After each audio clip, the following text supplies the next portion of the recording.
நம்மளை பார்க்க தானே வரும். என்ன பேசாத, நமக்கு பணத்துக்கு தான் நம்ம இங்க வந்து உட்கார்ந்து இருக்கிறாளா?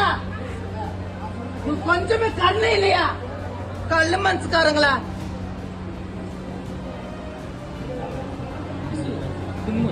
ஏமா என்னமாச்சு?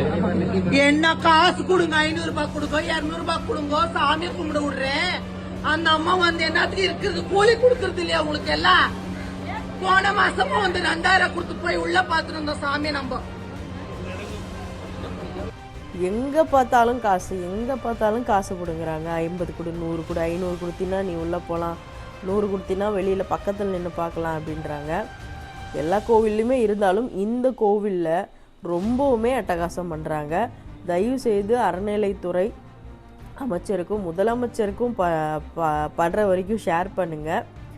ஏதாவது ஒரு விடிவு காலம் பிறக்கும். பாமர மக்கள்லேருந்து பணக்காரங்க வரைக்கும் போகிற கோவில் அது. அங்காளம்மன் அப்படி ஒரு சக்தி வாய்ந்தவங்க. அவங்க கோயிலில் இந்த மாதிரி நடக்கிறது மிக மிக தவறு. ஸோ தயவுசெய்து சாமியோட கோபத்துக்கு ஆளாகாதீங்க. நன்றி.